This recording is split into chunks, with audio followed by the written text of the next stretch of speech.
How are you? I'm quite extraordinary. I regret not having made love to every woman on earth. Come here, bullseye! Gladiator, I salute you. I'll put my plonk on the table.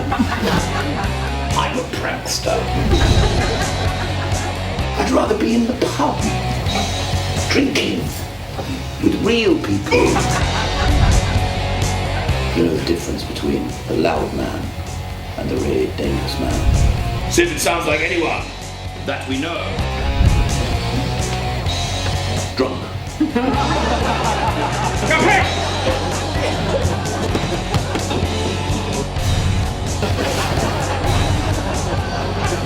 We mortals are shattered in dust. I'm Oliver Reed.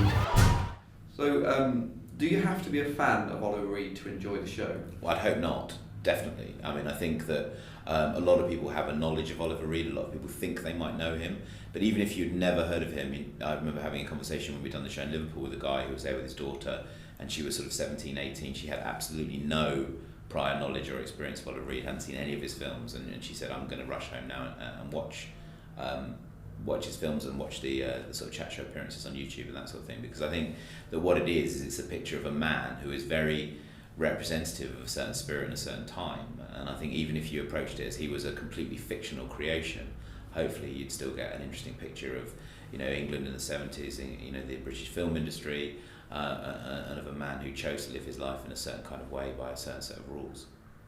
So, where did you begin when bringing a force of nature like Reed to the stage?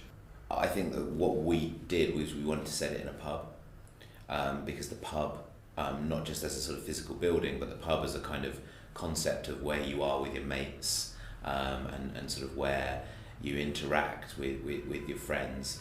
It was enormously important to Oliver Reed. I think he was much happier in a sort of English country pub with, you know, mates of his who are brickies or electricians, or, you know, who are maybe working on his house, than he was at some sort of high-end sort of celeb party or sort of chintzy cocktail bar. And so we also wanted to structure it as a session in the pub, so we wanted to have the audience to have this sort of sense of being with this person on this journey, and the sort of the journey of drunkenness. Really, we sort of tried to use as a kind of structure. So it starts off with, you know, it's slightly tentative and it's early, and then it becomes, you know, gregarious, and he's telling stories, and then it becomes sort of riotous, and then slightly violent and threatening, and then sort of there's a sort of maudlin sentimentality, and then there's a sort of lucidity at the end. And so we sort of use that structure really as a kind of, as an analogy for the life of anyone, really. There's a sort of sense of that being his lifespan. So where did the idea for this show come from? I mean, we were talking about creating a one-man show. We wanted to create a show that was based on a very extreme character that would take the audience on a journey of sort of, you know, deep lows and great highs, and Oliver Reed was the only one that we were talking about after the first couple of times that we sat down and said, what could we do? And we then, I think the actual moment, the sort of light bulb moment for me was watching the Johnny Carson show, watching his appearance on the Johnny Carson show, which is in, I think, 71.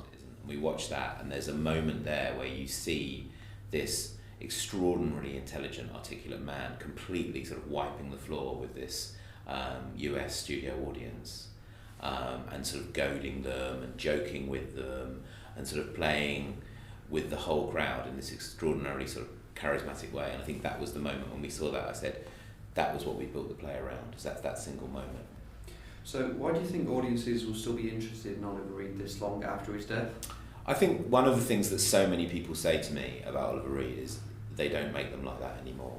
And I think they really don't, because modern movie stars and modern rock stars live in a very sanitized world. You know, they're selling a product, there's an enormous amount of money invested behind them, they're representing big corporations in most instances.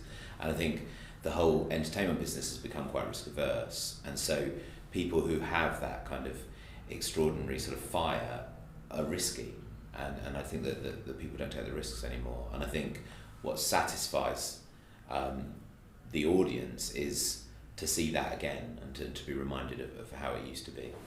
He was so often known for his drunkenness and this wild sort of beast of a man.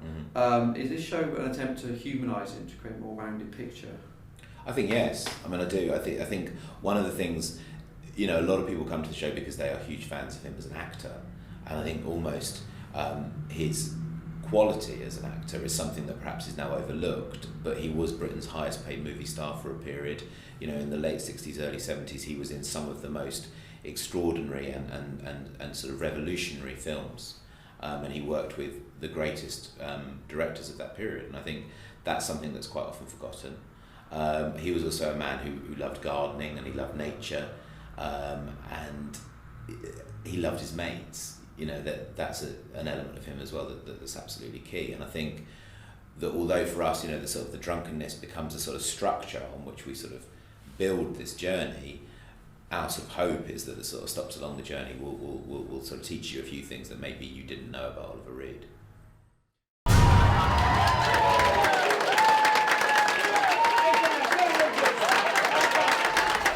Still got it.